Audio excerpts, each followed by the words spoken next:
Então, estamos gravando, né? Então, eu disse no grupo que, não sei se vocês viram a divulgação, eu fui convidado, na quinta-feira passada, eu apresentei um trabalho num espaço lá em Salvador, que é o Espaço Langage, colegas psicanalistas que têm um espaço lá, que promovem atividades e tal, me convidaram para falar da clínica borromeana, e eu apresentei um trabalho lá. Eu escrevi alguns comentários, algo que não é propriamente um texto, mas que eu achei que seria interessante nesse nosso último dia do semestre. É claro que nós retomamos as nossas discussões no próximo semestre, porque esse fim de semestre, mês de junho, para professor na universidade é complicado. Então, eu sempre proponho que os seminários terminem antes do último mês, né? No penúltimo mês do semestre. Então, eu apresentei esse trabalho lá com os colegas do Langage, e aí achei que seria interessante. O título do trabalho era Clínica Borromeana, né?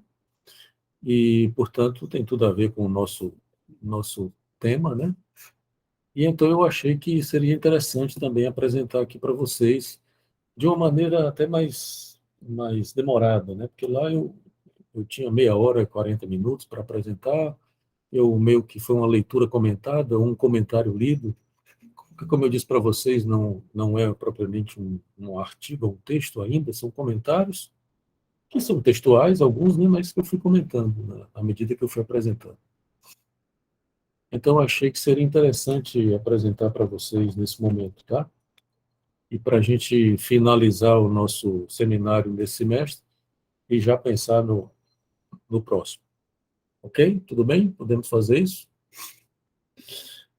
Bom, então, como eu disse, o título do trabalho, na verdade, o tema que me deram, né, que a gente, foi a Antônia, inclusive, que faz parte do seminário, que é o convite veio dela, Antônia Vieira, não é Antônia Camargo, tem duas Antônias, né, que é do Langage, que me convidou e me propôs falar da clínica do Real, e depois a gente mudou e eu propus a ela falar sobre a clínica borromeana, né, que seria essa clínica borromeana. Então, eu vou fazer como eu fiz lá, tá?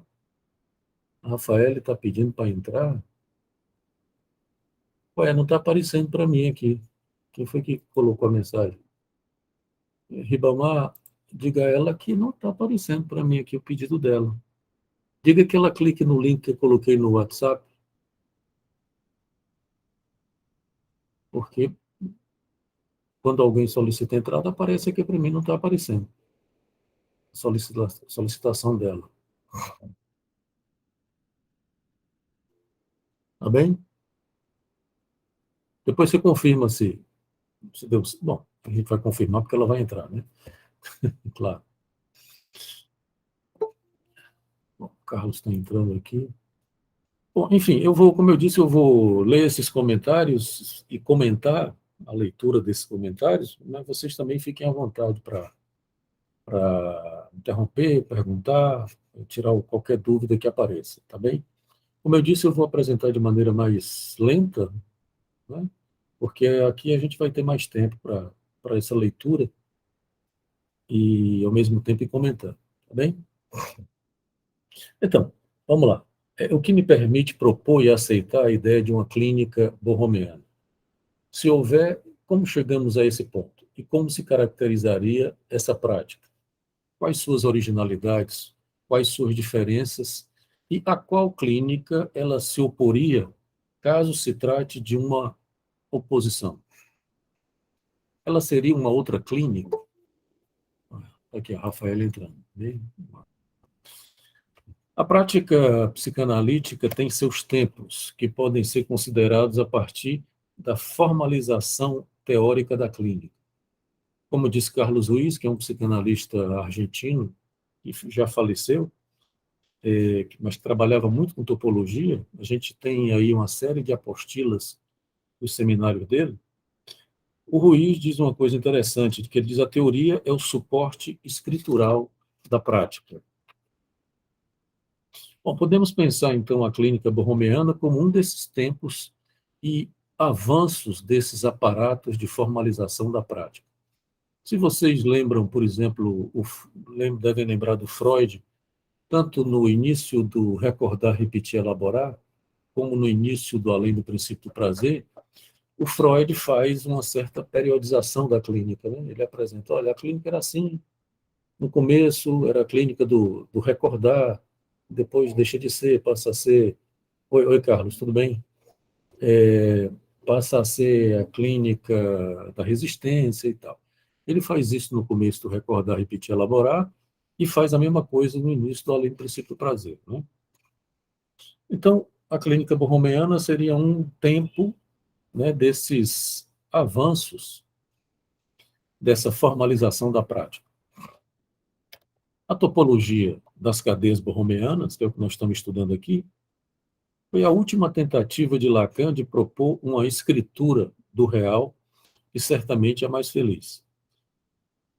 Não sei se todos sabem, mas Lacan já tinha tentado fazer essa escritura do real com a lógica e a matemática, né? Depois ele avança. Eu considero, muitos colegas consideram, de que a topologia das cadeias borromeanas é um avanço nessa possibilidade de fazer o que o Lacan chamava de uma escritura do real, que é como se ele tivesse ultrapassado, no bom sentido, tanto a matemática como a lógica, né? A topologia das cadeias borromeanas permitiu isso a Lacan. Com a topologia, e muito especialmente a topologia das cadeias borromeanas, Lacan buscava tratar essa impossibilidade de inscrição do real, permitindo-se uma escritura possível. Vocês lembram que a definição de Lacan de que o real não se inscreve, ou não cessa de não se inscrever, né? É uma das definições canônicas de Lacan sobre o real. O problema é que não se inscreve psiquicamente, por exemplo, para usar a terminologia freudiana, mas nós podemos dar ao real uma escritura. É essa a, a possibilidade, como fez a matemática, né? Como Lacan tentou fazer com a matemática e com a lógica, né? Para Lacan, quando ele apresenta o nó pela primeira vez, não, pela primeira vez não, quando ele apresenta o nó no RSI, que não foi a primeira vez, ele diz assim, isso é o real, né? O nó, que é a cadeia borromeana, é o real.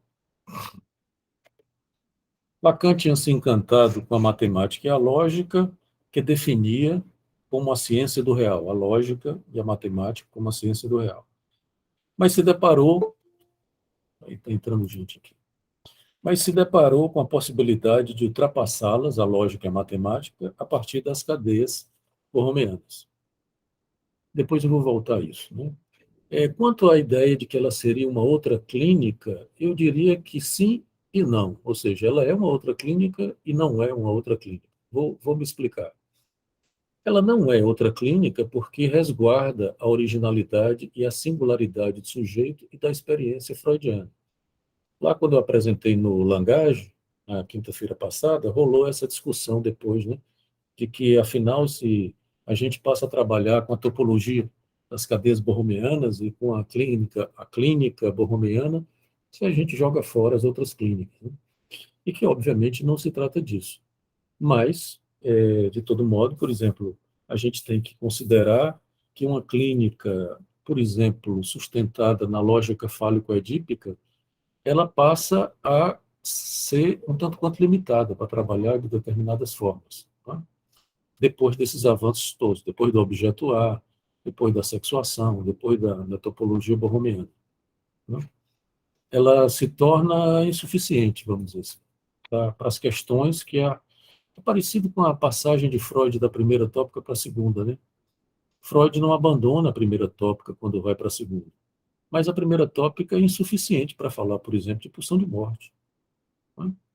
Não dá para falar né, do conflito psíquico eu, isso, super-eu. A primeira tópica não dá conta. Freud precisou de um segundo modelo e que fez avançar a clínica, né, que é a ideia da segunda tópica, porque a dualidade psíquica da segunda tópica é outra, né, e a primeira tópica não dava conta, né? Bom, então ela não é propriamente uma outra clínica, porque a clínica psicanalítica foi fundada com Freud, com a experiência freudiana, e permanece analítica nesse sentido, né? Mas, como eu disse, o aparato de formalização da clínica avança.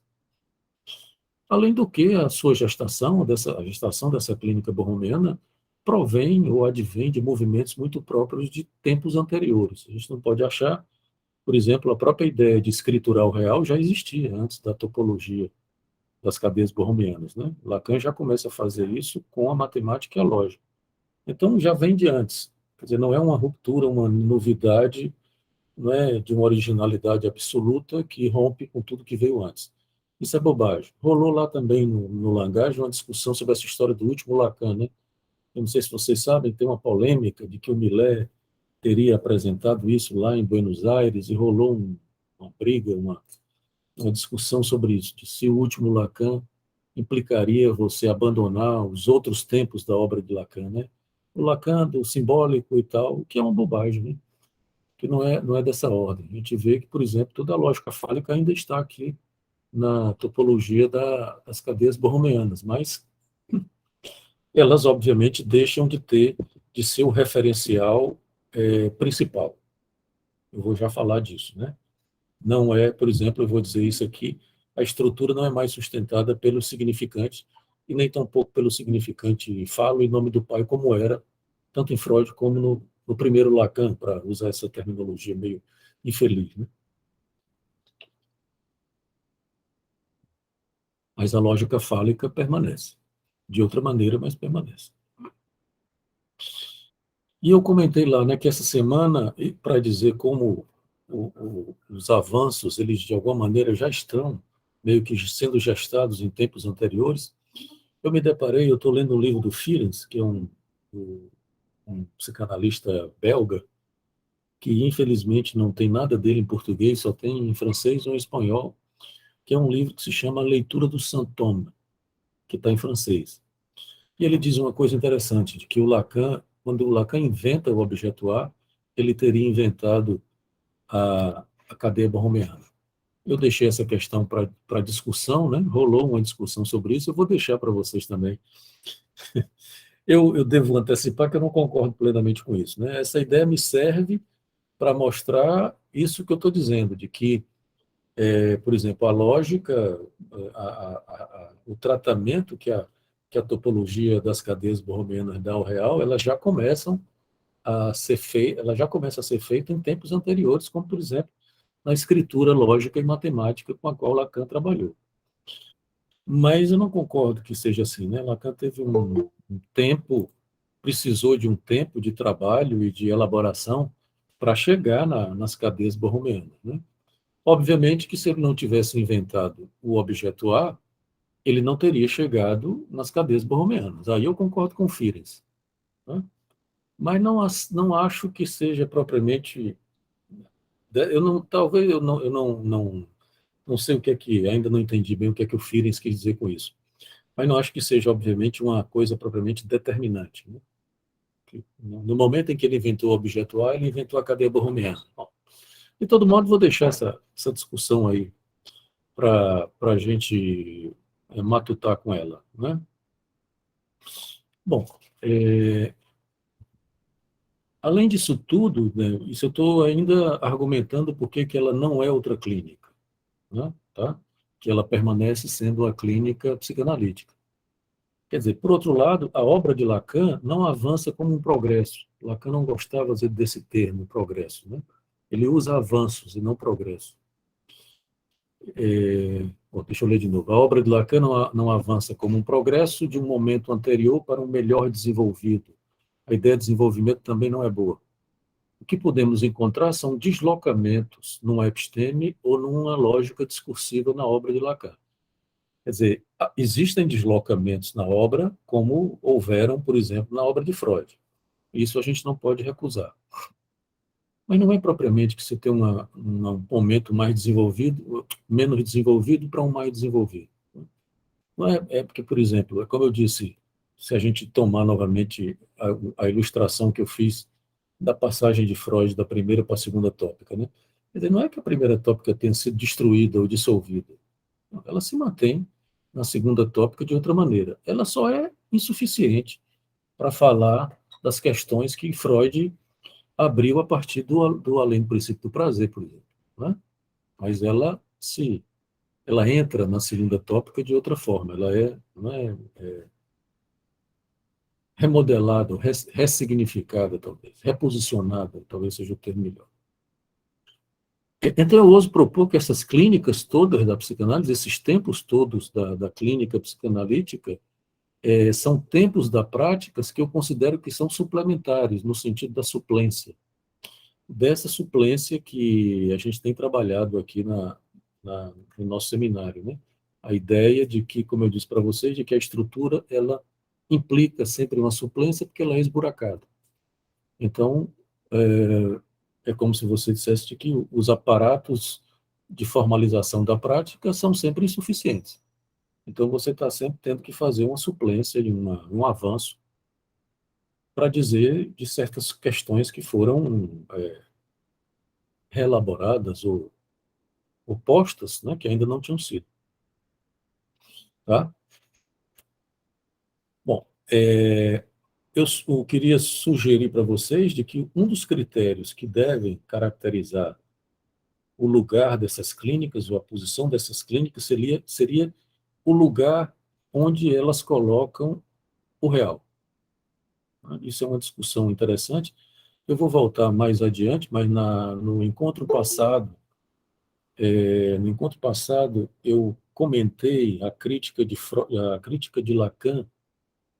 Eu já tinha comentado, na verdade, no encontro anterior ao passado, né, eu tinha comentado a distinção, né, a história lá do nó de Freud e do nó do Santoma, eu tinha feito essa diferenciação.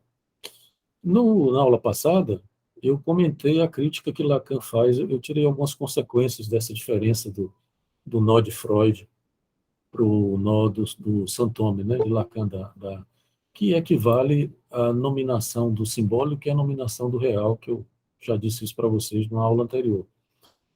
E veja que, por exemplo, Lacan vai dizer que o Freud situa o real num lugar diferente do dele Lacan, né?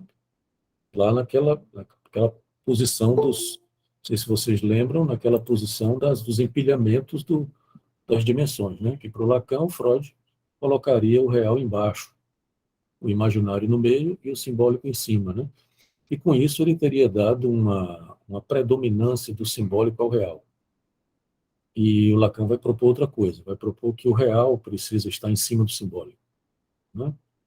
Então, mas enfim, depois eu vou voltar a isso, mais no fim do trabalho, mas é só para dizer isso, né? De que o lugar onde a gente posiciona o real, isso tem uma consequência clínica, né? Como é que a gente trata o real?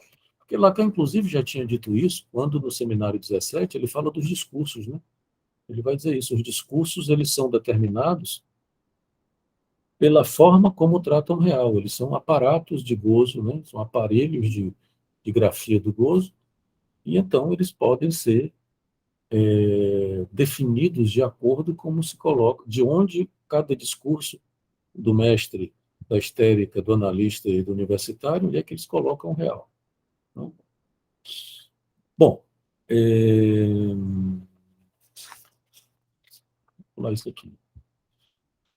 Bom, e aí eu passo para outra clínica, né, para dizer por que ela é uma outra clínica. Porque, para quem entrou agora, eu disse há pouco tempo atrás de que considerava que essa clínica borromiana não é outra clínica, mas é outra clínica. E eu estou tentando explicar esse paradoxo.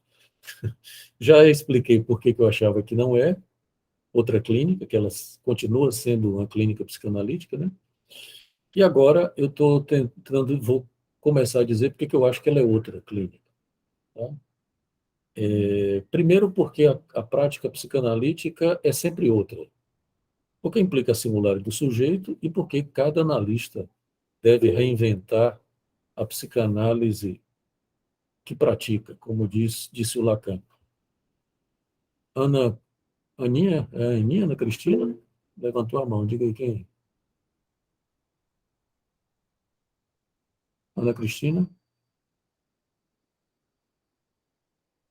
Cadê a Ana Cristina? Ela levantou a mão. Bom, bom, então vamos lá. Se a Ana quiser falar, levante a mão de novo. Eu acho que ela não. Bom, então, por isso, ela é outra clínica, porque toda clínica é outra, né? Quer dizer, não existe uma clínica, como já dizia o Lacan, não existe padrão, né?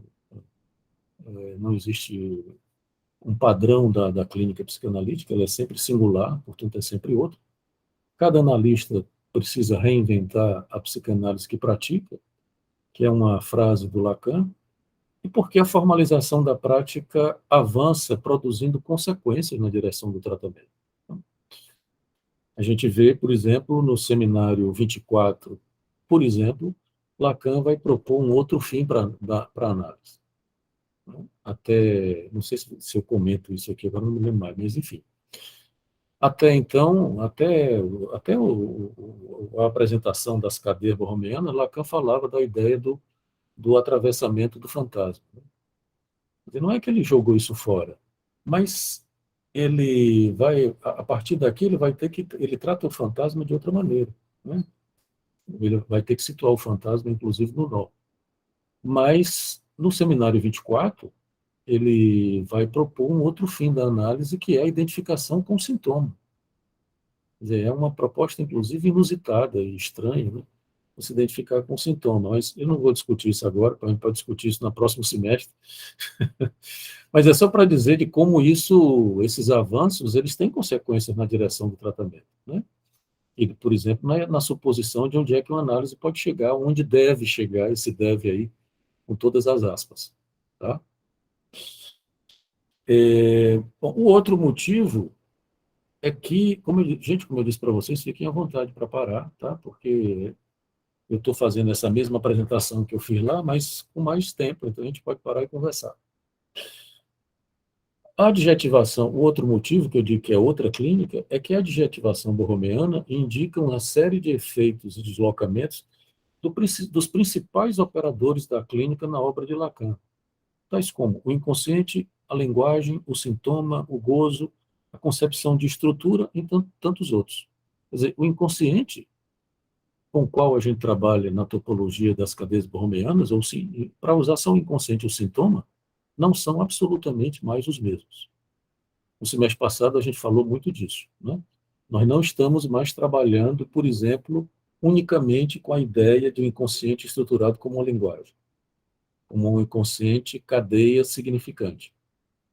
Por exemplo, eu não vou retomar isso aqui, porque a gente falou muito disso no semestre passado. Vocês podem retomar as aulas do semestre passado, que a gente falou muito dessa questão do sintoma, do inconsciente, etc. O sintoma, por exemplo, aquele sintoma que a gente também discutiu muito no semestre passado, não é mais o sintoma que aparece na cadeia borromeana não é mais o sintoma formação do inconsciente. É outro sintoma. Eu vou falar disso aqui, não vou me demorar, porque eu vou exatamente desenvolver isso na sequência do texto. Tá? Então, quer dizer, é uma outra clínica nesse sentido. Ela implica outras concepções de inconsciente, de a própria linguagem, né? A própria ideia de estrutura. Tá? Um outro motivo é que mostra, por exemplo,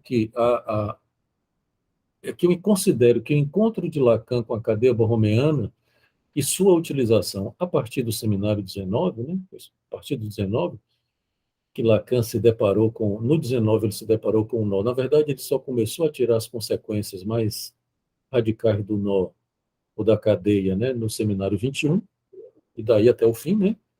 Mas ele se deparou com a cadeia, que ele chamava de nó, no seminário 19. Então, eu considero que esse encontro de Lacan com a cadeia borromeana teve um efeito de acontecimento no sentido que lhe dá o Badiou. Badiou tem um livro que se chama O Século, que eu recomendo para vocês, que é muito interessante.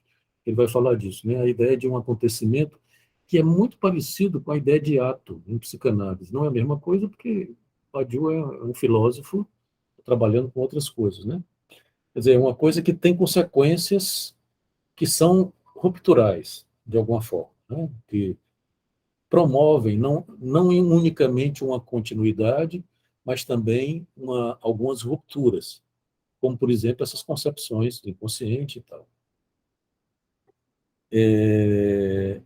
Não é unicamente, assim, estou falando ainda do encontro de Lacan com a cadeia, né? Não é unicamente mais um deslocamento da obra, mas um evento que viria a reposicionar toda a psicanálise e sua prática em variados pontos, mas especialmente na direção da cura.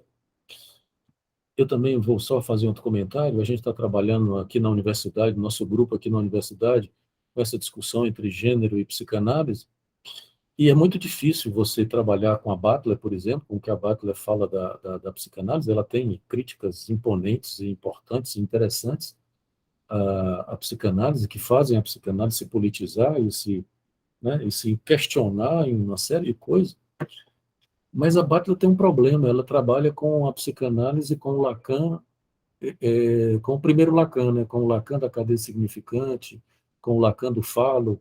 O Lacan, a questão da sexuação, ela não é muito considerada pela Butler. Porque o Lacan, da significação do falo, por exemplo, a sexuação que Lacan apresenta na significação do falo, ela é freudiana. É aquela coisa de ser ou ter o falo, né? No seminário 20 é outra coisa completamente diferente. Não é completamente diferente, porque a relação com o falo ainda permanece, mas não como o que determina a sexuação. Né? Enfim, é só para mostrar para vocês que esses deslocamentos a gente não pode desconsiderar. Né? Faz uma diferença. E é muito interessante isso, porque, por exemplo, para a gente poder pensar toda essa questão com a sexuação no mundo contemporâneo, é muito difícil você falar disso ou pensar essas questões, por exemplo, sobre as transexualidades sustentadas só pela lógica fálica. É muito complicado, porque aí você corre o risco, inclusive, de dizer as besteiras que os psicanalistas já disseram, de que os transexuais são psicóticos. Né? Quer dizer, isso é muito complicado. Ou que são histéricos, né? Ou que é um modo da histeria de não saber lidar com a diferença sexual. Pois é. E isso vindo de grandes psicanalistas, viu? Grandes psicanalistas. Bom, você pode até dizer que alguns transexuais são psicóticos, como alguns heterossexuais também.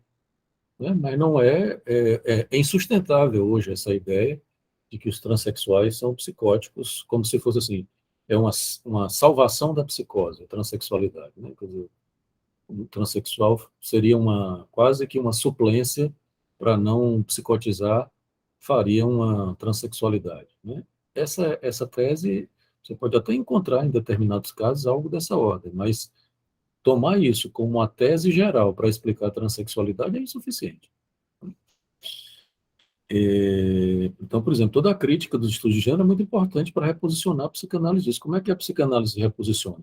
A partir da sexuação, a partir do seminário 20. Não dá para você se reposicionar unicamente com o texto da significação do falo, com a sexuação, né, que estava lá na significação do falo, por exemplo, que é um texto 58. Entende?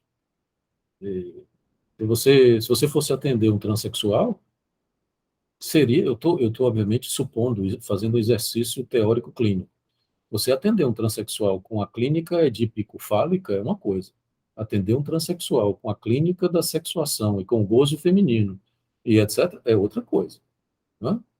É muito mais, é muito mais operatório, vamos dizer assim, você trabalhar na lógica da sexuação e do gozo feminino e etc. Tá? Bom, o que eu encontrei no Milner, não confundir com Miller, estou falando do Milner, o Jean-Claude Milner, eu inclusive já recomendei para vocês o livro dele, que é um dos melhores livros que eu conheço, assim, eu não vou dizer que é um livro epistemológico, porque não é propriamente isso, mas tem uma veia, né, que é a obra clara, ele faz uma periodização da obra de Lacan, e é muito interessante nesse livro que o Milner, Jean-Claude Milner, ele periodiza, né, faz uma periodização da obra de Lacan, então ele diz, é o primeiro classicismo de Lacan, que é exatamente aquele primeiro momento em que é a lógica do significante, o falo, a linguagem, o inconsciente estruturado como uma linguagem e tal. Tem um segundo classicismo, isso é a periodização do Milner. Tá? O segundo classicismo, que ele chama o classicismo do matema, que é exatamente quando Lacan começa a trabalhar com a lógica, com a própria topologia das superfícies, com a matemática. Lacan, assim, incrementa o trabalho com a topologia das superfícies a partir do seminário 9, o seminário da identificação, que ele começa a trabalhar, ele trabalha muito com o Toro, né, no seminário 9, e, enfim, a partir daí ele trabalha muito com a lógica, com a matemática e tal, né? Que é esse segundo classicismo que o Minet chama assim, né? O classicismo do matema. E aí, no fim do livro, quando ele vai falar desse terceiro tempo de Lacan, ele não chama de terceiro classicismo, que é interessante, né? Ele tem o último capítulo do livro dele, se intitula A Desconstrução, o que é sintomático, né?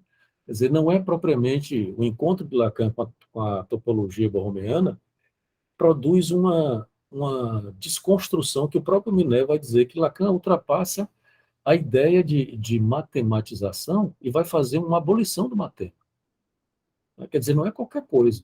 Né? Quer dizer, tem um efeito aí que é de deslocamento importante. O Milet diz isso, né, de que... Oi, Euler, diga. Não, professor, continue aí, eu falo quando o senhor terminar. Bom, então, quer dizer, o Milet me dá argumentos para dizer que o encontro de Lacan com a cadeia borromeana teve um efeito que não é só de continuidade, né, mas também de ruptura. Ele tem um efeito de desconstrução. E veja bem, eu estou, inclusive, escrevendo um artigo sobre isso, vou antecipar a minha tese para vocês no artigo, né, que é essa, de que a topologia da cadeia borromeana, no meu entender, ela renova a psicanálise em vários aspectos, inclusive no político. Não que Lacan esteja falando de questões políticas, por exemplo. Né? Ele não vai usar. Pelo contrário, Lacan, quando vai para a topologia das cadeias borromeanas, ele para de falar nessas coisas, né? Que ele vem discutindo até o seminário 17 e 18. Ele fala muito de política do capitalismo no 16, no 17 e 18, mas no 19, no 20 e daí por diante, e com a topologia borromeana, ele não fala mais. Não fala mais assim, né, diretamente, como é o desenvolvimento do 16 e do 17, tem muita questão política ali importante, né? Então, o Lacan faz pelo contrário. Mas veja bem, eu acho que é como se todas as críticas que a psicanálise tem sofrido, pelo menos é isso que eu vou tentar argumentar nesse artigo que eu estou escrevendo. Todas as críticas não seria demais, né? Mas as críticas, assim, a direção das críticas que a psicanálise vem sofrendo nos últimos tempos, né? Inclusive de supostos parceiros, como seria, por exemplo, os estudos de gênero, elas podem ser respondidas e demonstrar um certo reposicionamento da psicanálise com isso a partir da topologia das cadeias borromeanas. Então, por exemplo, toda essa história que eu acabei de falar, do falocentrismo, do falogocentrismo, que é a crítica do Derrida a Lacan, né, a psicanálise, o patriarcalismo e tal, e que cá para nós, essas críticas não são propriamente infundadas. Né? A gente pode encontrar algumas formas e algumas ancoragens da psicanálise, como, por exemplo, nessa ideia de que o pai sustenta a estrutura. Né? O próprio Lacan vai fazer uma crítica a Freud dizendo que Freud foi religioso, que manteve tudo amarrado em função do pai. Diga, Euler. Euler? Acho que ele apertou Vocês estão errado. me ouvindo? Agora sim. Vocês estão me ouvindo? Sim. Não, é porque o meu fone tá com... Seu fone está com Meu Deus, problema. A gente tá não está lhe horrível ouvindo. de falar e de ouvir ao mesmo tempo. Eu não sei, eu vou falar e depois eu coloco o fone de novo. É muito difícil falar sem sem ouvir o outro para uma palavra diferenciadora, mas vamos lá. Professor, é, eu fico pensando nas críticas. O senhor sabe que o Deleuze e o Guattari são muito caros a mim e nas críticas sobre a questão da castração, né, como falta, que implica toda essa lógica do pai e do falo, né? Me parece que com o nó, né, o traumatismo, né, o ato X, né, como o senhor bem explanou para a gente, como uma foraclusão original, Sim. né, faz com que seja inaugurado esse buraco na estrutura. Mas isso não é um desenvolvimento que o Lacan faz a partir, desde Freud, do desejo como correlato de uma falta, porque eu entendo, eu compreendo que a falta, né, é um tratamento já do buraco como desejo. Mas o fato de manter um buraco na estrutura, como o Lacan mantém, não é uma certa linhagem, ou ele não fica como herdeiro dessa crítica política, né, capitalística, de desejo como falta, né, de aquisição de objetos, porque o desejo acontece a partir da falta, e aí a gente precisaria de um objeto de completude, em vez do desejo ser pura produção. Essa questão do buraco original da estrutura que me pega, e eu fico me perguntando se tem uma continuidade ou uma descontinuidade em relação a essa questão que eu estou colocando. Aí, se o senhor puder me passar algumas referências de como o Eu, Lacan desarticula isso, aí seria deixa, importante para mim. tá, você vai me permitir não desenvolver essa sua questão, porque senão eu teria que passar, mas o resto se mexe falando dela, porque é exatamente a principal crítica que o Deleuze faz à psicanálise, né? Com essa crítica da falta e tal. Mas veja que a ideia de produção já está enlatando na ideia de discurso, né? Que o Deleuze também não considera.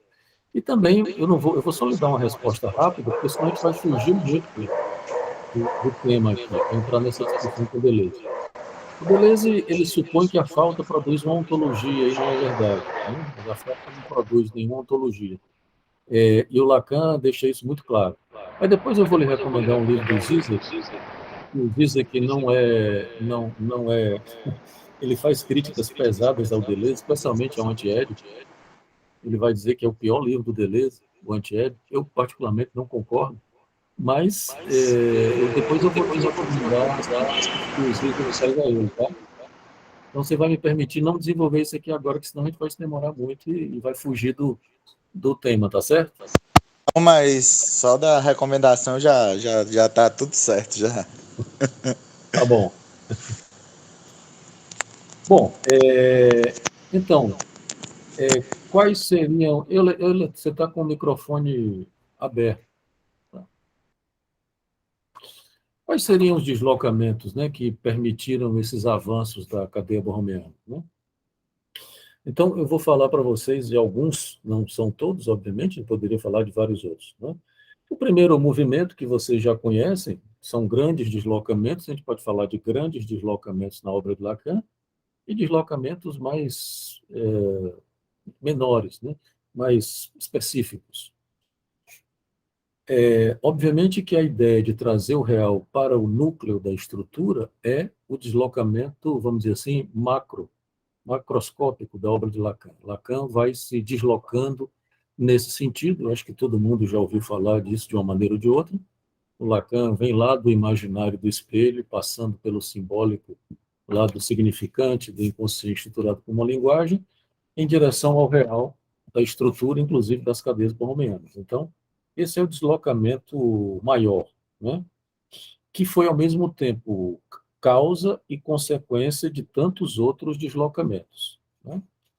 A invenção do objeto A, como eu também já falei, reposiciona o real na estrutura, abrindo uma série de deslocamentos. Porque veja que o real até o objeto A, ele ficava de fora. O real, ele estava... E aí tem a ver isso com essa questão também que o Euler perguntou, né?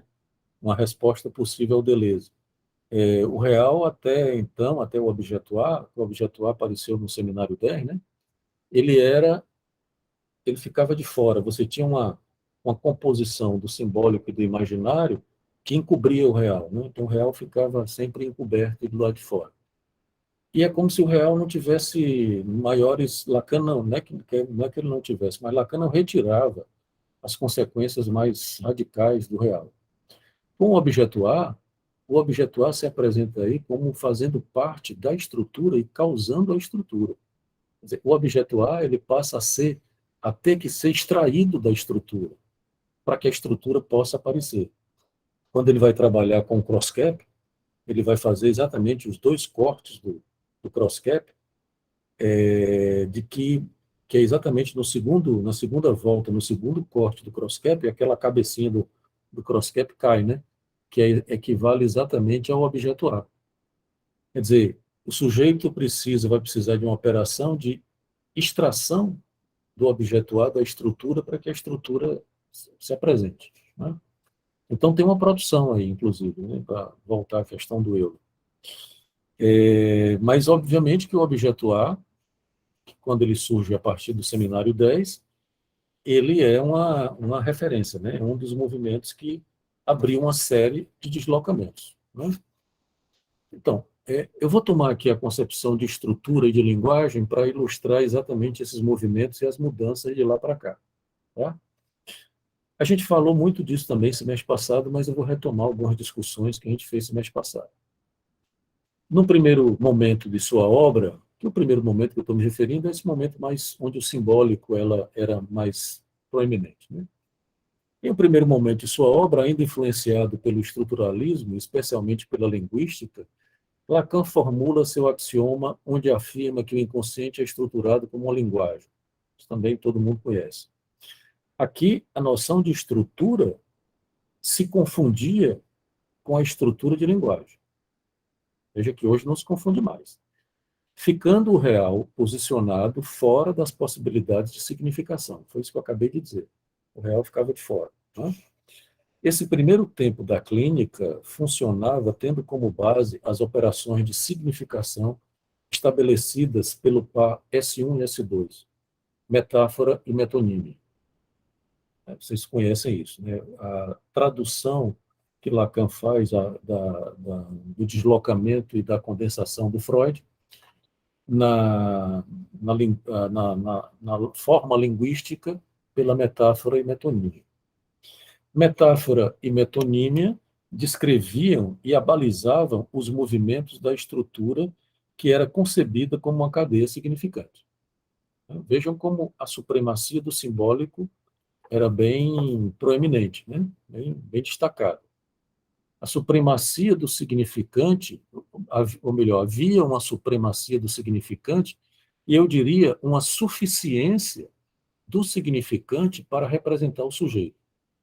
Daí um outro axioma do Lacan, esse também vocês conhecem: um significante representa o sujeito para outro significante. Eu ressaltei a suficiência, né? Quer dizer, era uma supremacia do significante e uma suficiência do significante, porque com o que Lacan vai se deparando, até arrematar com a topologia das cadeias romeanas, é exatamente com a insuficiência do significante para representar o sujeito. Daí o objeto A, né? S1 representa o sujeito para S2. O que ele produz é um resto, ou seja, S1 não consegue representar o sujeito para o S2 completamente porque fica um resto, né? Na operação lá desse axioma de que um significante representa o sujeito para outro significante. Peronomútil, né? Quer dizer, não completamente, tá? Mas é como se a operação de representação se realizasse para Lacan, né? Um significante representa o sujeito para outro significante. A estrutura era ancorada, portanto, pelo significante. Especialmente o nome do pai e o falo eram pontos significantes que, mesmo que já deslizassem ou fossem esvaziados, como lá no grafo do desejo ou no esquema R, eram pontos definidos por cruzamentos de duas retas, mesmo que opostas. Deixa eu apresentar para vocês aqui.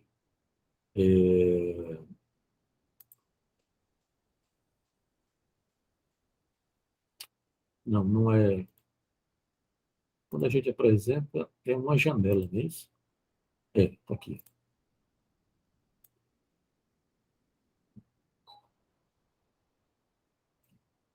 Está aparecendo aí, gente?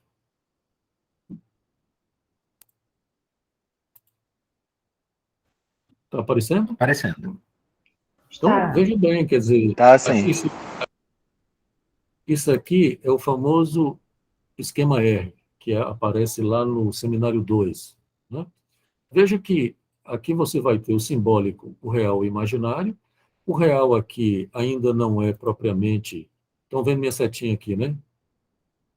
O real aqui não é propriamente ainda o real que a gente conhece, estava muito mais para a realidade. Essa faixa aqui, que eu brinco chamando que é a faixa Mimi, né? MI, a faixa Mimi, na verdade, organizam a realidade para o sujeito, mas observem que tem pontos na estrutura de cruzamento de duas retas, né? Ou de chegada de duas retas.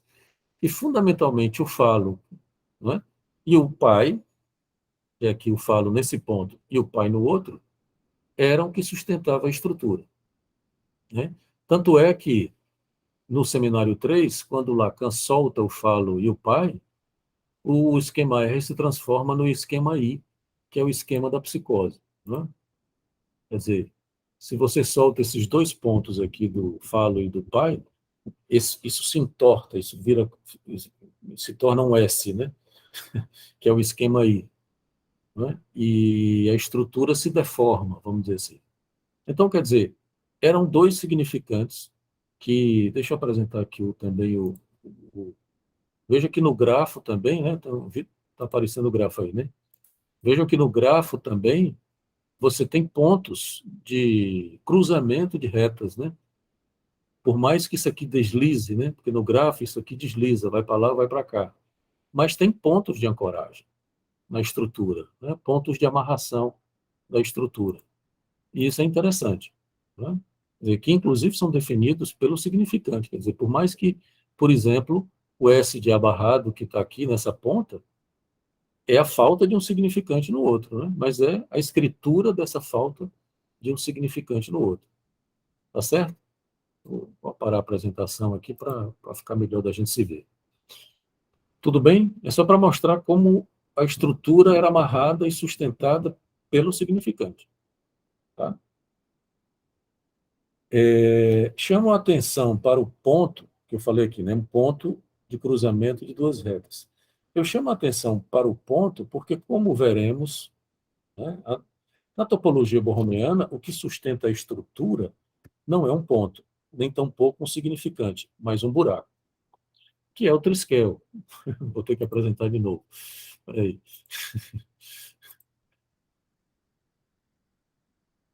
Acho que todo mundo já conhece o triskel, né? Mas não custa nada a gente botar o triskel aqui para a gente conversar. Aqui o triskel. Né? Quer dizer, Lacan, inclusive, no RSI, ele muda a definição de ponto, né? Que o ponto na geometria era exatamente o cruzamento de duas retas. E o Lacan vai dizer que o ponto não é um cruzamento de duas retas, né? Porque se você colocar duas retas, como é na lógica cartesiana, elas não têm consistência, elas podem deslizar. Né? Você não sabe, elas não têm fixação, não têm consistência. Para você ter uma consistência, você precisa de três retas, que é exatamente isso aqui, é o miolo do nó, né? Da cadeia borromeana, que é o triskel. É onde fica o objeto A. Tá certo? Ele brinca com a história das armas da Bretanha, né? Que os soldados eles colocam as armas em três, né? Uma encostada na outra, para que elas fiquem em pé. E se colocarem só duas, elas não ficam em pé. Esse cruzamento é um triskel das armas da Bretanha. Tá certo? Bom,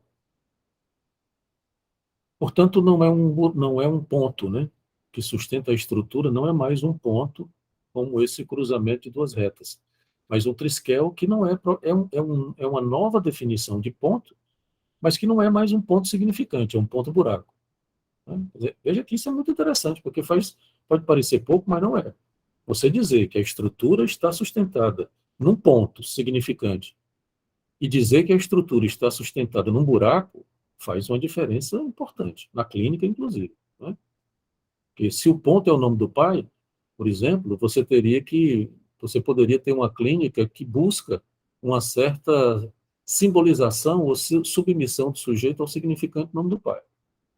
Né? Se é um buraco, o significante nome do pai, inclusive, está questionado como sendo um ancorador da estrutura. O significante nome do pai, ele passa a ser insuficiente. Por isso que o Lacan vai fazer a pluralização do nome do pai, que eu vou falar mais na frente. Eu também estou me demorando muito já, né? Vou tentar ser mais rápido.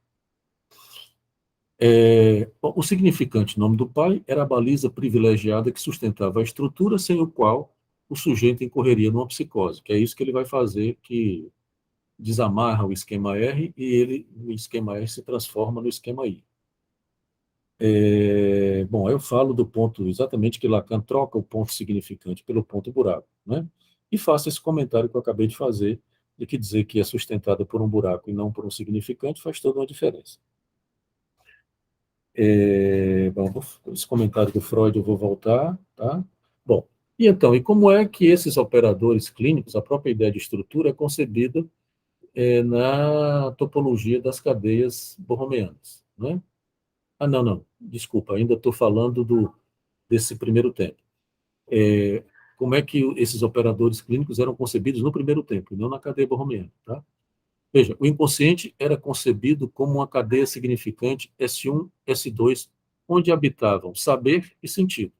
É o inconsciente freudiano, que o Lacan mantém, tá? Que depois ele vai questionar. O sintoma era entendido como uma metáfora, ou seja, como uma formação desse inconsciente cadeia. Lógica freudiana. O inconsciente como o sintoma como uma formação do inconsciente. O nome do pai e o falo eram os abalizadores da estrutura. As estruturas clínicas eram concebidas a partir da inscrição ou não desses significantes. Lembrem que a foraclusão do nome do pai determinava uma psicose, a inscrição e, consequentemente, a elisão do falo.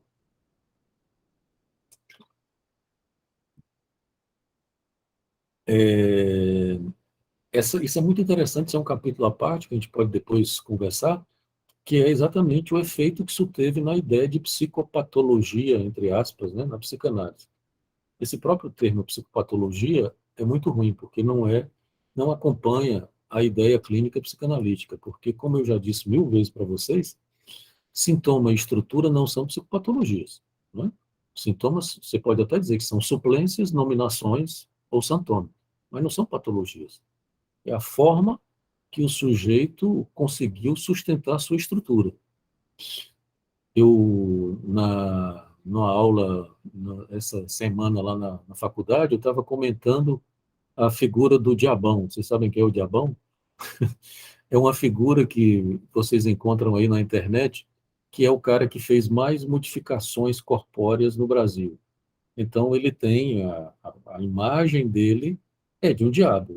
Ele tem chifre, ele tem alterações cutâneas, ele não me lembro se tem a língua bífida, mas enfim, ele alterou a imagem real do corpo. Né? E aí você poderia dizer, por exemplo, de que o diabão é psicótico. Né? É claro que eu tô brincando com isso, porque ninguém pode fazer diagnóstico de ninguém através da internet. Né? Mas se poderia supor isso. Né? Ou você poderia supor que essas modificações que o diabão fez no corpo são o que sustentam a estrutura para ele. Tudo bem que são suplências, talvez, né? Eu estou só exercitando, né? Porque eu não conheço o diabão, nem nunca foi meu analisante, Mas a gente pode exercitar com isso, né, de alguma maneira, e dizer que pode ser uma suplência que ele encontrou para sustentar a estrutura. Né? Da mesma maneira que o Joyce fez isso através da escrita, né? Inventou uma escrita diferente, né? É quase o diabão do simbólico, Joyce, né? O diabão é o diabão do imaginário, que o diabão fez isso através da imagem real do corpo, né? O Joyce é o diabão do simbólico e da escrita, porque inventou uma escrita que ninguém entende. É que nem que ninguém entende, é que é uma outra forma de escrever, entende? Então veja que a lógica a patologização, e eu disse isso para vocês, essa tradição psiquiátrica do século XIX, que a psicanálise acompanhou e acompanha, de uma certa maneira, mantendo inclusive a terminologia, né? Essa história de perversão, psicose, neurose, vem da psiquiatria do século XIX. Tá? Por mais que Freud tenha inventado uma outra forma de dizer isso, né, a psicose do Freud não é a mesma psicose da psiquiatria do século XIX, nem da psiquiatria atual, né? Mas, de todo modo, é como se a psicanálise mantivesse essa tradição psiquiátrica psicopatologizante, de alguma forma, com um pezinho lá. Na estrutura da cadeia borromeana, quando você diz a cadeia é única, a estrutura é única, né, essa ideia de existem estruturas normais e patológicas, ela cai por terra. Na verdade, ela já tinha caído na própria lógica clínica psicanalítica, né? Mas, enfim, é só para mostrar os efeitos daquilo que eu estava falando, né, de como a topologia da cadeia borromeana reposiciona a psicanálise numa série de questões importantes, e uma delas é essa ideia de patologização das estruturas, né? As estruturas clínicas. Bom, aí eu falo de uma coisa que eu já comentei para vocês, né? Do, da foraclusão, já falei aqui das psicoses, neuroses, perversões, enfim. Bom, nessa lógica da significação de S1, S2, S1 era concebido como o um da verdade do sujeito se articulando com o S2 do saber. Então, essa relação verdade e saber, ela era muito proeminente. Ela depois, inclusive, perde a importância para Lacan na topologia das cadeias borromeanas, né? E como é que esses operadores aparecem na topologia das cadeias borromeanas? É isso que eu vou dizer agora. Como consequência desse movimento de colocar o real no centro da estrutura, Lacan vai cada vez mais confrontando o significante com o real e não com outro significante. Se o significante se confrontava com outro significante, a partir de um determinado momento, não é? Inclusive, ele é obviamente que se é a partir do objeto A, mas Lacan vai arrematar isso no seminário 16, o significante passa a ser confrontado com o real e não com outro significante. Né? A linguagem ela vai ter que dar conta do real, e esse real vai ter nome, é o real do gozo do corpo. Tá? Por isso que a linguagem passa a ser uma grafia do gozo do corpo. Tá? Com isso, ele formaliza, no momento em que ele passa a confrontar o significante com o real e não mais com outro significante, com isso ele formaliza a inconsistência do outro e da estrutura da linguagem, dissociando S1 e S2. Se S1 estava associado a S2, a partir de um determinado momento, Lacan dissocia S1 de S2.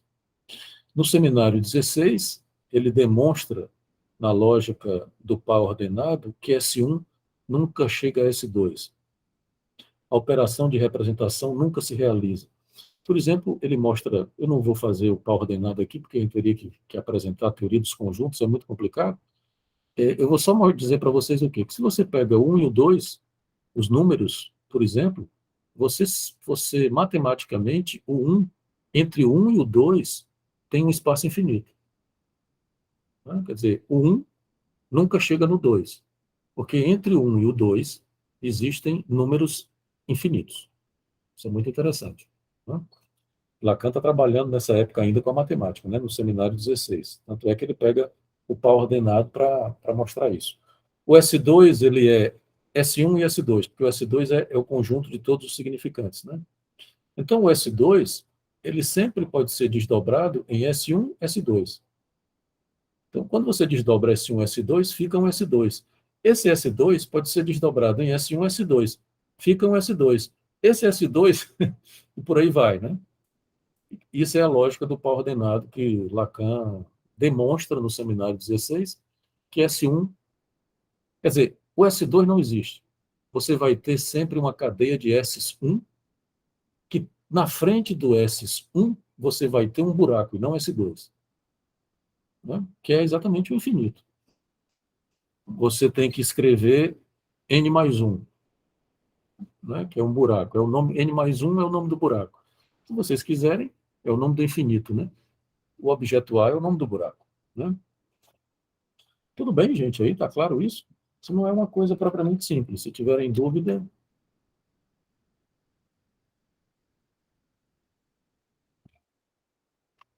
A linguagem passa a ser confrontada com o real do gozo do corpo, foi o que eu acabei de dizer, agora é entendido como o outro do real.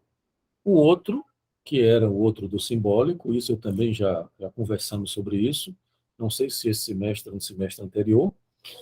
Lacan faz um deslocamento na concepção de outro, né? O outro, que era um outro da linguagem, ele se desloca e vai se tornar um outro à linguagem, ou seja, um outro em oposição. Oposição é uma palavra talvez não muito boa, mas em confronto com a linguagem. Esse outro, que está no campo do real, portanto, e que confronta a linguagem, ou o significante, é o corpo. É o real do corpo, o real do gozo do corpo, né? A estrutura é assim. Então veja que tem outro deslocamento aí na própria concepção de outro. O outro não é mais o grande outro do simbólico. Lacan chega a dizer no seminário 16 que o grande outro não existe. Ou como diz o Aurélio diz assim, o grande outro não existe, mas a gente precisa dele, né?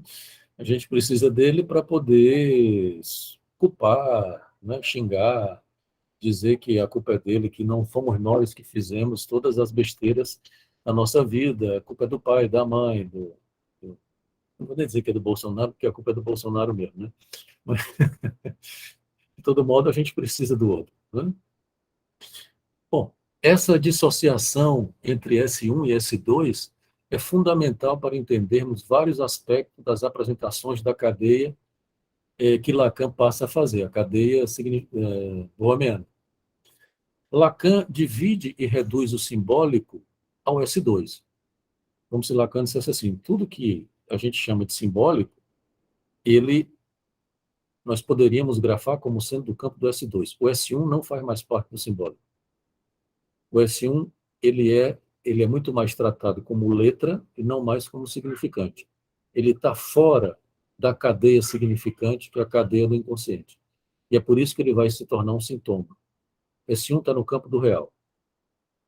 Quer dizer, a confrontação entre inconsciente e sintoma é uma confrontação entre a estrutura simbólica de linguagem e um sintoma que está no campo do real. Tá? Então, não é mais dois significantes dentro do campo do simbólico. É o campo do simbólico com um significante que está fora do campo do simbólico. Tá certo? Que é um significante letra. Tudo bem? Lacan divide e reduz o simbólico ao S2. Boa parte do que formula naquela clínica do significante como inconsciente cadeia de linguagem, o sintoma, metáfora, o saber, o sentido, por exemplo, passam a se situar no campo de S2. A linguagem passa a ser esse tempo 2 do sentido em oposição à la língua. Bom, eu vou explicar, tá? Porque senão eu explico e depois digo, aí demora mais.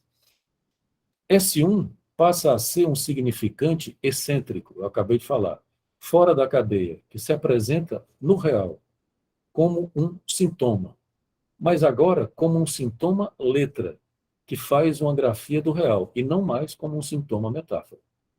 Veja que o sintoma metáfora era um sintoma significante, do campo do simbólico. Tá? Observem que a estrutura da cadeia significante era amarrada, S1, S2. Ela sofre uma abertura. Lacan abre o S1 ao infinito. Vou apresentar de novo. Oi, Fabiola, diz.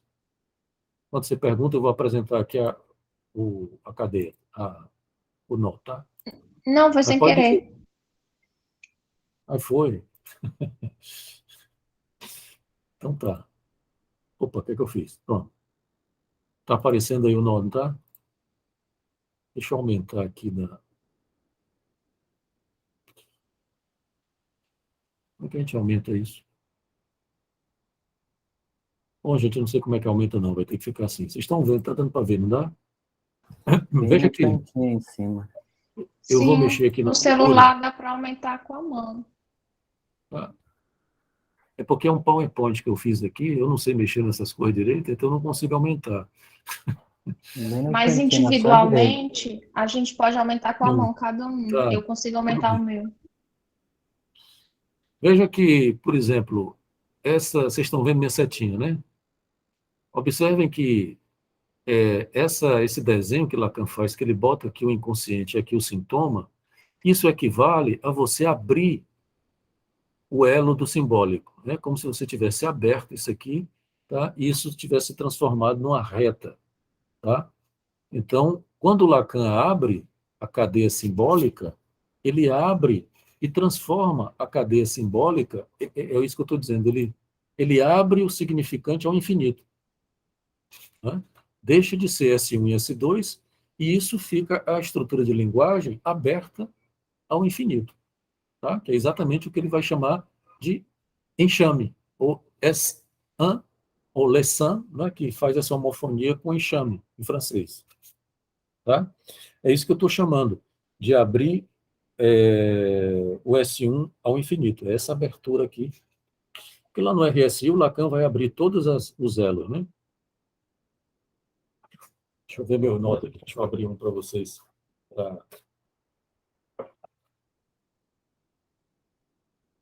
Eu não tinha preparado não, mas enfim, eles têm um aqui. Vou usar o cachimbo, que é mais... eu vou tirar a apresentação, para ficar melhor de ver. Vou desmontar esse aqui.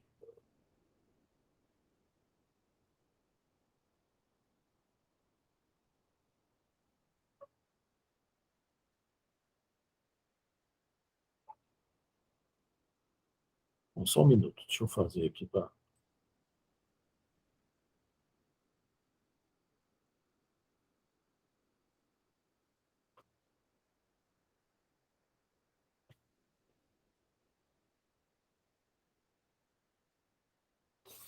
Bom, vocês têm aqui o nó, certo? Tá bom? Eu vou abrir a cadeia do simbólico. O Lacan, no RSI, ele abre os elos, tá? Então, por exemplo, se eu abrir o vermelho, que é o simbólico, tá? Eu vou ter essa figura mais ou menos parecida com a que você... Eu posso fazer essa figura mais ou menos parecida com essa que vocês viram ali. Né? Não está querendo abrir. Né? Ó, tá vendo? Ó? Eu vou ter aqui isso aqui. Tá dando para ver, né? Figura aberta, tá? Como se eu tivesse aqui o sintoma entrando no... Tá dando para ver, né? O inconsciente aqui, o sintoma entrando no real, tá?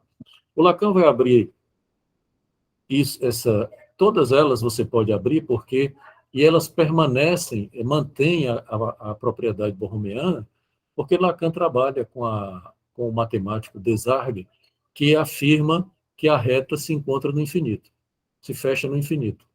Então é como se você, mesmo você abrindo uma reta na cadeia, dessa maneira aqui, ela não perde a propriedade borromeana, porque é como se você tivesse que supor matematicamente que essa reta vermelha que está aberta, ela se fecha no infinito, tá? Ela faz isso aqui, tem?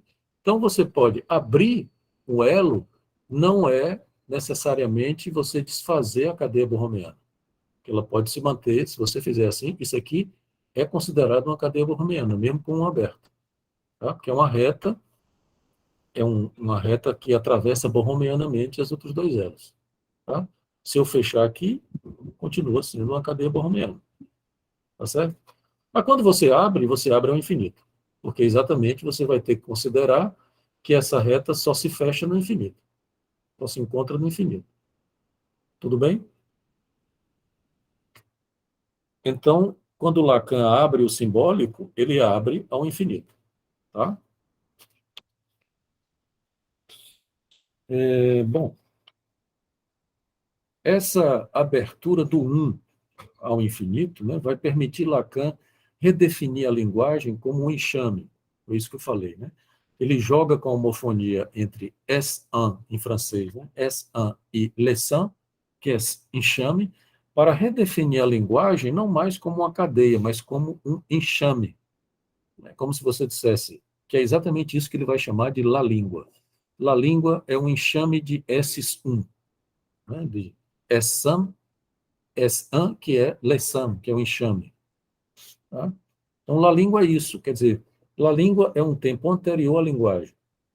Tá? A linguagem já considera a amarração que S2 é a significação que S2 permite fazer de la língua. La língua não tem significação, é um enxame, é o sonoro da linguagem. É um tempo anterior, se a gente pode dizer assim, porque essa coisa de anterior e posterior é complicado em Lacan, porque é tudo muito sincrônico, né? Mas, enfim. O sintoma, por exemplo, em oposição ao sintoma metáfora, vai ser concebido como S1, que, situado no real, como eu apresentei aqui, vai possibilitar alguma consistência ao inconsciente. Em RSI, vai afirmar que o inconsciente é o real, enquanto esburacado pelo significante. É uma afirmação que deu muito pano para as mangas, né?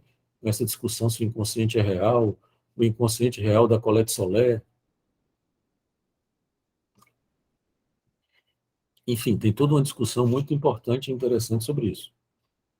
O inconsciente é o real pelo qual o parletre, que é o falacê, é afligido pelo buraco que faz o significante e o determina. Lacan passa a conjugar inconsciente e sintoma, dessa forma que vocês viram como eu apresentei, mas não mais como uma formação do inconsciente. O sintoma não é mais uma formação do inconsciente. S1 não é mais o um da verdade, mas o um indeciso da cifração do gozo. O sintoma é um S1. Tá? Esse S1 ele apenas permite alguma significação a S2. Por fim, toda a ideia de um inconsciente cadeia de significantes passa a ser concebido como secundário. É o segundo tempo, como eu acabei de dizer. La língua é o primeiro tempo. A linguagem vem depois de la língua. Observem que o inconsciente estruturado como uma linguagem, portanto, vem depois. Esse antes e depois é complicado, né? Entendo, mas, enfim, por uma questão didática, ele é secundário, não no sentido de menos importante, mas como um segundo tempo. Tá? Não se trata mais unicamente do inconsciente como um saber, S2. Agora é necessário considerar a função de grafia da letra, que é exatamente essa ideia de letra como grafia do gozo. A grafia do gozo do corpo. Temos, então, um inconsciente enxame como os efeitos do gozo de la língua. É isso que Lacan vai dizer que o analista tem que considerar o sonoro. Né? O sonoro, rigorosamente, ontem eu estava assistindo o seminário do Aurélio, e o Aurélio estava dizendo isso. O analista não tem que escutar, ele tem que ouvir. É interessante isso, porque quando você escuta, você entende o que o analisante está dizendo. A ideia não é entender nem compreender. A ideia é ouvir a sonoridade de la língua. E como é que essa sonoridade, na intervenção, você convida o analisante a dizer, a fazer outra ficção, isso aqui eu estou citando o Aurélio quase que literalmente, você convida o analisante a fazer uma outra ficção a partir dessa sonoridade de la língua. Né? Veja que é outra intervenção. Né? É a ideia de equivocação de la língua como sendo uma interpretação. Né? É o que permite a interpretação. Se a linguagem fica restrita às funções de saber e significação, S2, Lacan vai propor um tempo anterior a essa operação de linguagem que vai denominar de la língua, já falei. Né? La língua é o efeito da coalescência entre a linguagem e o corpo. É o efeito desse encontro, dessa coalescência, Lacan diz isso na Conferência de Genebra, entre a linguagem e o corpo, produzindo efeitos de acontecimento do corpo.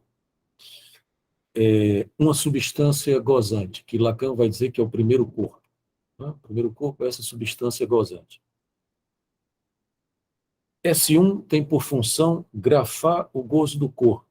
Está fora das operações de significação.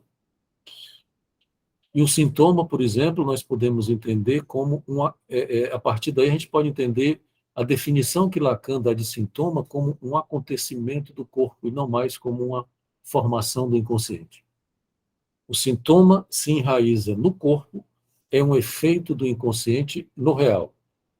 Lacan vai dar essa definição de sintoma, né?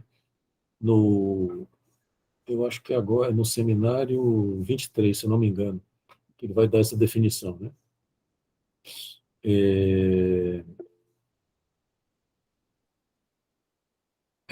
Lacan vai falar da sonoridade, né, de La Língua. Quer dizer, não se trata mais de compreensão, né, mas se trata que é interessante porque os títulos de Lacan, a partir de um determinado momento, eles acompanharam, dos seminários, né, de Lacan, acompanharam essa equivocação de La Língua.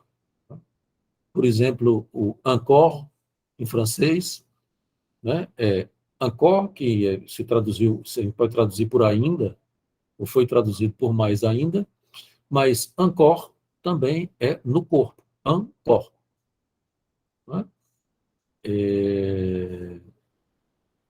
Les non dit père, né? Os não tolos erram, porque na tradução você perde a equivocação, a sonoridade da língua, né? Les non dit erram, os não tolos vagueiam, erram, no sentido de errância, que tem a mesma sonoridade de Le Nom du Père, né, os nomes do pai. Quer dizer, é isso que Lacan, é mais ou menos esses títulos, o Lancy qui sait de l'imbevis c'est l'amour, né? Esse é sensacional, né?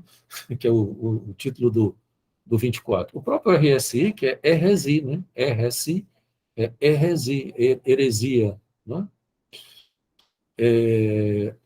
Enfim, é como se Lacan estivesse dizendo assim, olha, você tem que escutar o analisante assim.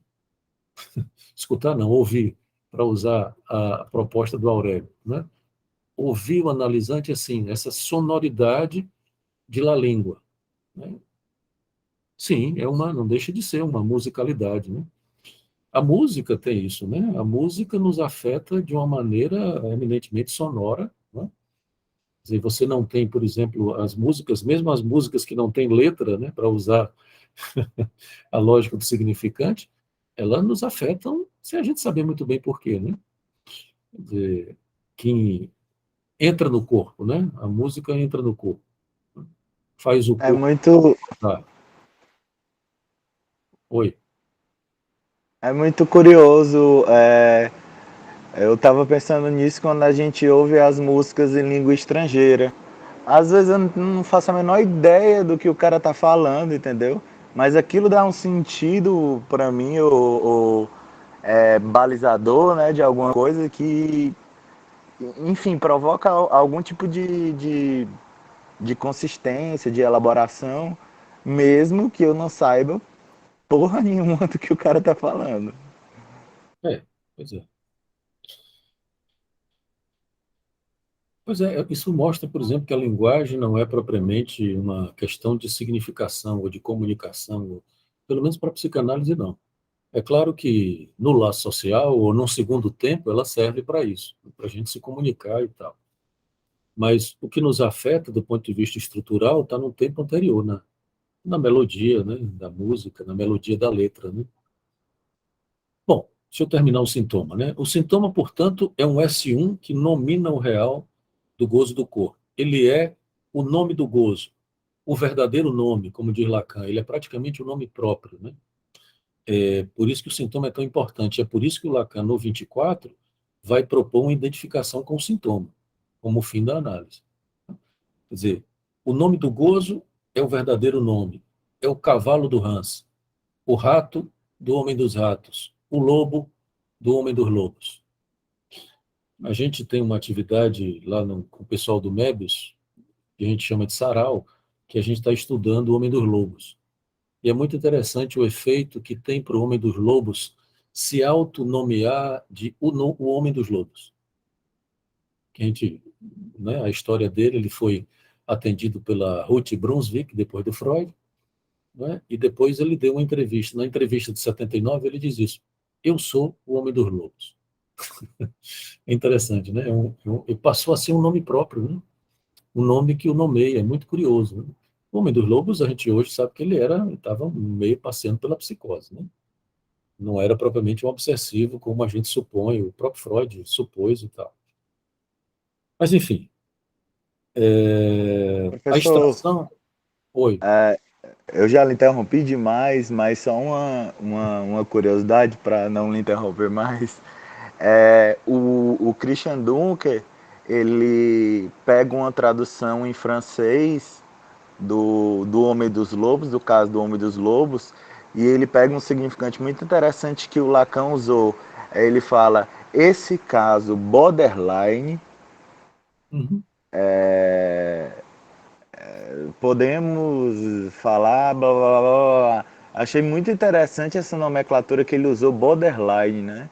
Porque hoje tem essa nomeação na psiquiatria, que não é propriamente a mesma coisa, né? Se antes se pensava que era a linha entre a neurose e a psicose, mas caracterizá-lo como borderline eu achei assim, bem mais subversivo do que ou neurose obsessiva ou psicose, né?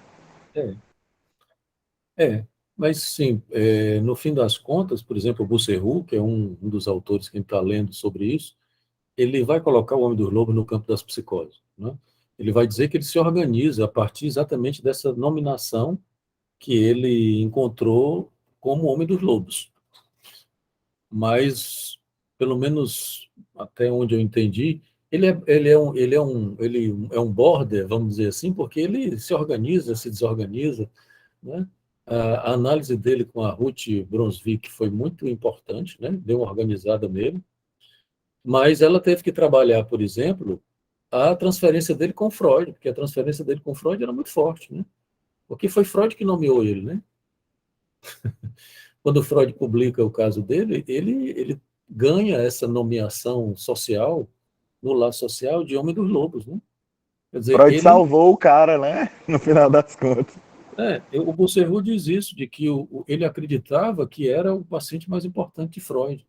A Ruth Brunswick teve que acabar com isso, com essa ideia de que ele tinha sido assim, o mais importante.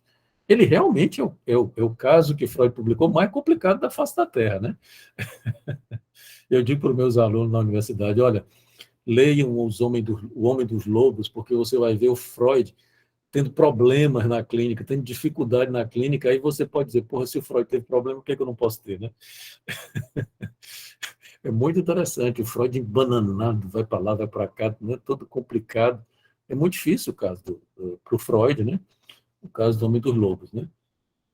Mas, enfim, o Husserl coloca ele numa condição psicótica, né? Que ele se organizou, a Ruth Brunswick conseguiu dar uma organizada nele, né? Foi mais, vamos dizer assim, operatória a análise dele com a Ruth Brunswick do que com Freud, né? Deu uma organizada nele, mas porque ela conseguiu fazer essa destituição da transferência do Homem dos Lobos com Freud. Enfim, para terminar, né, gente, já são 9h30, vamos ver se eu consigo. Vou terminar aqui nesse ponto, depois eu abro para a gente conversar um pouco. A insuficiência da estrutura. Também já falei disso para vocês e retomo aqui. Considero que Lacan chega à constatação de uma insuficiência da estrutura, não só dos significantes nome do pai, falo e etc. Porque isso é muito claro. Lacan, né, no RSI, ele está em torno disso, né? De saber como é que faz. Se o significante nome do pai e falo são insuficientes, como é que se amarra a estrutura, né? Então, Lacan chega à insuficiência da estrutura não só dos significantes, mas da própria condição originalmente esburacada da estrutura.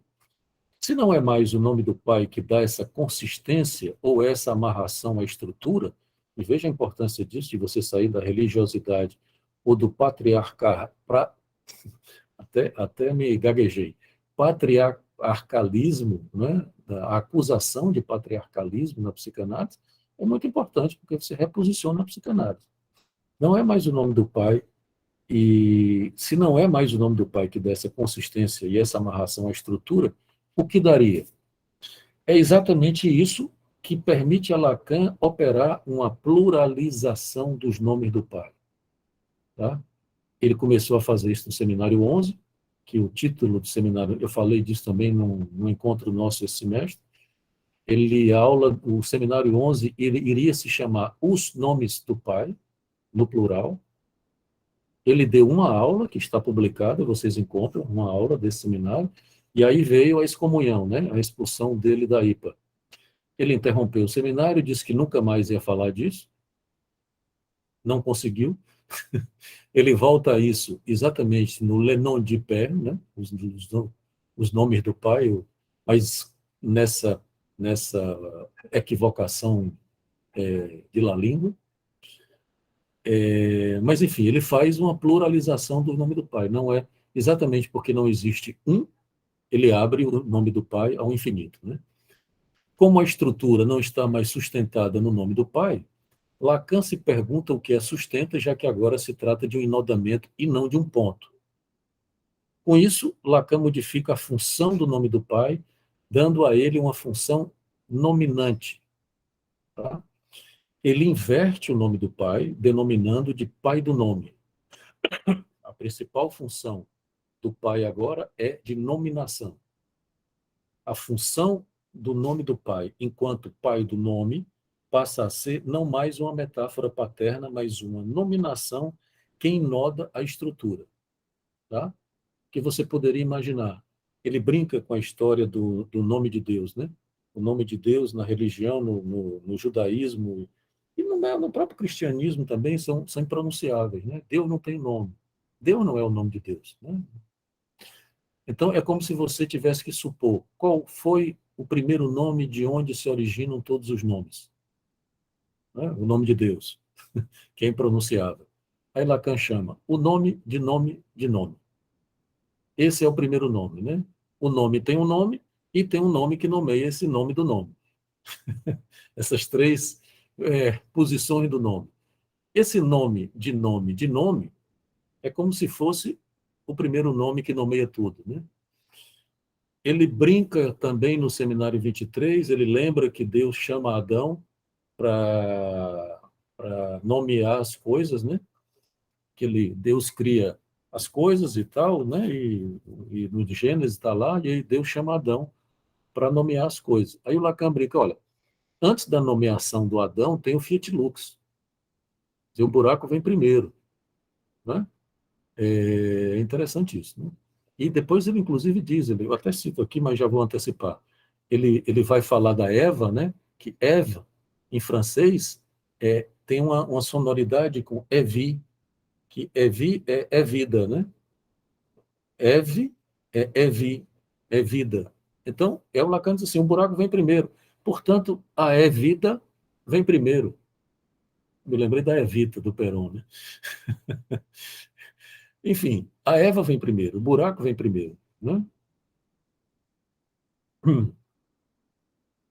O enodamento da cadeia borromeana se dá por uma nominação, um quarto elo, que viria a enodar os outros três. Né? O Santome seria exatamente uma nominação que enodaria a estrutura nominando o traumatismo. Que aí a questão do traumatismo, né? O buraco originário, da foraclusão originária. Quer dizer, o Santome vem daí. O Santome e buraco estão entrelaçados, o buraco do traumatismo. Pois o Santome é uma forma de se fazer uma suplência ao simbólico, permitindo nominal e nominável. Se vocês lembram que a gente falou aqui das nominações, o Santome ele é uma suplência ao simbólico. Veja que a realidade psíquica do Freud, a gente falou disso na aula anterior, né? É uma suplência ao real. Não é a mesma coisa. Né? O Santome é uma suplência ao simbólico. Então é como se o Freud dissesse, as coisas começam aí. O Santome é um nome que você dá, uma nominação, um enodamento que você dá ao buraco originário. Tá?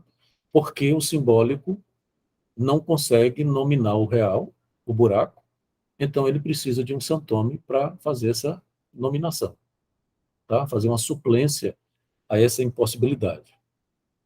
Tá? Então, santoma e buraco estão entrelaçados. O santoma é uma forma de se fazer uma suplência ao simbólico, permitindo nominar o inominável. É exatamente o nome do nome do nome. Nome de nome de nome. Só um comentário aqui sobre a Eva, né? Que eu também comentei isso na aula anterior. É por isso que o Lacan vai dizer que a mulher é o outro nome de Deus, o impronunciável. Né? Alguém perguntou isso numa aula que a gente estava falando disso, né? Bom, a nominação, portanto, na clínica borromiana é uma nominação e não um significante, na clínica borromiana, portanto, é uma nominação e não um significante nome do pai que inoda a estrutura. Nominação como operação que pode ser simbólica, imaginária ou real. Lembre-se que no fim do seminário RSI, Lacan apresenta o inibição, sintoma e angústia. A gente falou disso na nossa aula aqui sobre nominação, como a inibição como uma nominação do imaginário, ou seja, uma suplência ao imaginário, o sintoma como uma nominação do simbólico, uma suplência ao simbólico, e a angústia como uma nominação real, como uma suplência ao real. É como se você dissesse assim, o que o real não consegue nominar, a angústia aparece para tentar nominar. O que o simbólico não consegue nominar, o sintoma aparece para nominar. Quer dizer, o lobo, o cavalo e etc. O que o imaginário não consegue nominar, a inibição aparece para nominar. Não é? São formas de suplência, né, de nominação. A nominação como forma de suplência.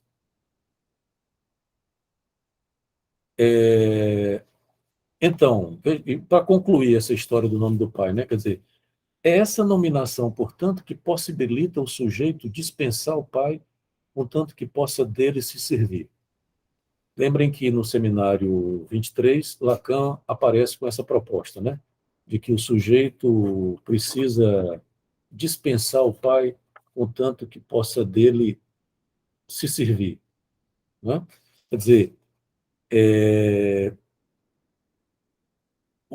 como se o Lacan dissesse, o que, se não é mais o nome do pai dá consistência ou amarra a estrutura, é como se Lacan respondesse, é o Santon que faz isso.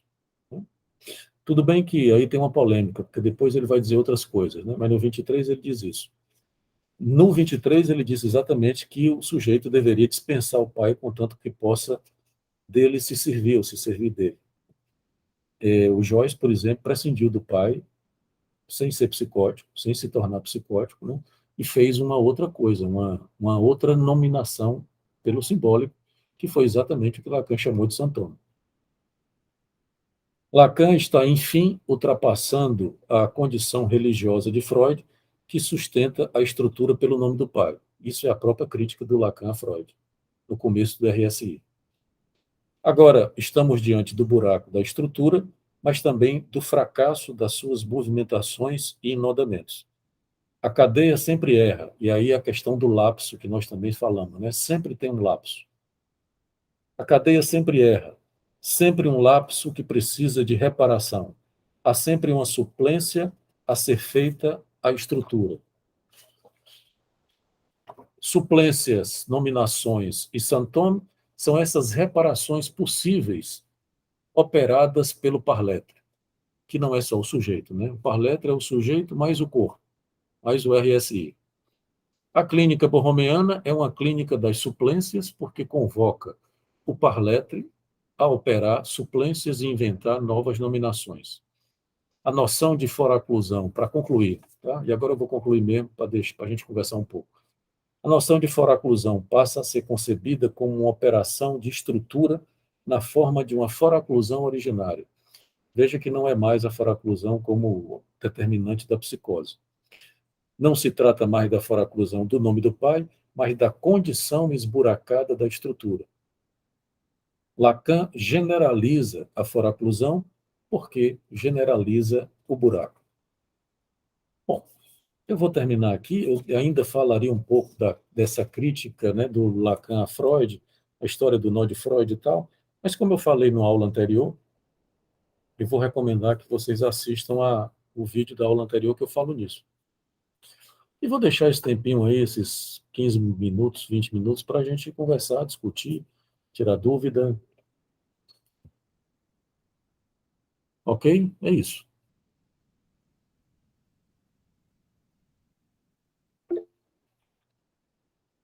Diga lá, Euler. Professor,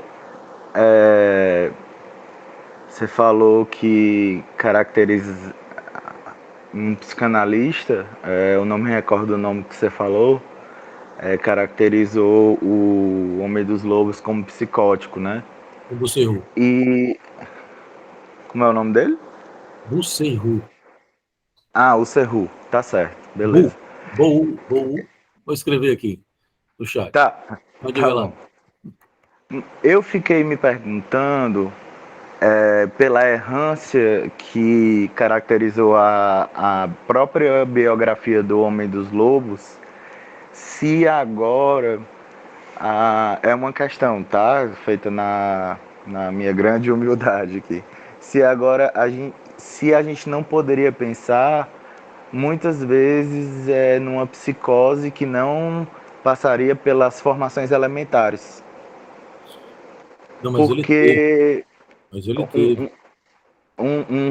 ele teve, né? Mas assim, teve episódios, né? Mas assim, enfim, a própria estrutura do nó me faz pensar, por exemplo, num sujeito que está preso, que não conseguiu aderir às normas fálicas, por exemplo, o trabalho, o sexo, todos esses tipos de funções fálicas, mas que não aparece na clínica as formações elementares e assim, o tratamento parece não avançar depois de um tempo, porque o sujeito não ascende a norma fálica, digamos assim, mas também não produz formações elementares que deixariam isso mais claro para o analista, né, em termos de estrutura. É uma questão, eu acho que é uma questão importante. Tá. Ed Lúcio está perguntando as aulas anteriores. Ed Lúcio está no YouTube, no meu YouTube. Eu posso depois botar o endereço lá, que eu nem sei bem como é que faz, mas eu aprendo. Bota o endereço lá no grupo, tá bem? Para você ir lá. Mas se você botar no YouTube Leonardo Danziato, eu acho que aparece. Tá? Mas eu o Homem dos Lobos, ele teve aquele famoso episódio do dedo, né? Vocês lembram lá no Freud descreve dele ver o dedo decepado, que é uma coisa meio alucinatória, né? Que ele tem. Mas depois, inclusive o Busserru descreve isso, né? Ele teve aquela história do brilho do nariz, aquele paciente que o Freud cita, né? Eu não me lembro onde é, mas que tinha um brilho no nariz e tal, era o Homem dos Lobos. Ele tinha um negócio, a irmã dele também, que o negócio é muito complicado. O pai se matou, a irmã se matou, a mãe morreu, não me lembro do que. É um negócio, a história era meio trágica. E ele tinha uma relação com a irmã muito complicada. A irmã era meio melancólica, meio psicótica e tal. E tinha uma história de um sinal no nariz, né, da irmã ou dele. Se eu não me engano, era uma coisa assim. E ele andava com aquele negocinho de pó de mulher, aquela coisinha pó que a mulher passa no rosto, né? Que tem um negocinho redondinho que a mulher abre, tem um espelho e tem um pozinho, eu não sei como é o nome daquilo, me digam aí, mulheres. Um pó compacto, uma coisa assim, né? Que a mulher usa, ele andava com aquele troço, porque ele ficava muito angustiado, ele tinha que ficar olhando o nariz, e aí passava o pó, né? Que é muito interessante, porque o Busserru vai interpretar isso como sendo a identificação dele com a irmã, né? É muito curioso, uma coisa meio feminina, né, dele andar com um negócio desse. Ele andava na boa, sem maiores problemas, mas isso era uma coisa alucinatória, né? Tinha um caráter alucinatório, que não era uma alucinação xerebeana, né? Não era uma coisa, mas tinha um caráter alucinatório, né? Então ele realmente, se ele foi mesmo um psicótico, ou um borderline, por exemplo, para usar a terminologia psiquiátrica, ele foi diferente, por exemplo, de um Schreber, né? O Schreber era um psicótico proeminente, né? Não, é exatamente isso que eu estou perguntando, né? Essas coisas extravagantes que se vê hoje em dia, como tu falou do diabão e tal, e não se vendo assim, claro que eu não conheço a história dele, formações elementares, eu acho que com o nó fica muito mais interessante verificar esse tipo de coisa, né? É, você tem, veja que, mais uma coisa sobre as estruturas, né? No seminário 15, Lacan, a gente viu isso com a Liane lá na oficina dela. O seminário 15, o Lacan vai afirmar que não existe psicose, existem psicóticos. Não existe neurose, existem neuróticos. Não existe perversão, existem perversos. Quer dizer, a ideia de uma psicose padrão, por exemplo, como pela foraclusão do nome do pai, ela não é suficiente para falar dos psicóticos, por exemplo, né? Então, a estrutura borromeana, esse nozinho aqui, ele é muito mais interessante. Ele permite você retirar muito mais consequências ou entendimentos, né? Que é exatamente o trabalho que o Husserl vai fazer, né? Ele vai usar a cadeia borromeana para falar não só do Homem dos Lobos, ele fala do Homem dos Lobos, ele fala do Dali, ele fala do matemático, como é o Frege, não, outro matemático lá do Gödel, né? Do Gödel, essa turma aí que ele é interessante o livro. Tem um livro dele que ele faz essas, essas apresentações borromeanas clínicas, que é muito interessante, né? Talvez, quem sabe, no próximo semestre a gente não faz isso, né? Pega aí. O problema do Husserl qual é? Não tem em português. Só tem em francês ou espanhol. Espanhol a gente até consegue também, mas você tinha que comprar na Argentina, né? Se é possível comprar, por exemplo, eu compro muito da Letra Viva, que é uma editora argentina, que a gente compra, não é caro o frete, né? Mas os livros na Argentina não são caros. A última compra que eu fiz deu 200 e poucos reais, uns 4 ou 5 livros. Mas o frete é que complica, né? Que fica um pouco. Mas, enfim, não sei se eu lhe respondi, Euler, mas eu acho que você tem razão. Não dá para. Não é suficiente você pensar, por exemplo, por isso que eu gosto dessa ideia de que não existe a psicose, existem psicóticos, né? Porque, por exemplo, o Homem dos Lobos e o Schreber são apresentações borromeanas bem diferentes, né?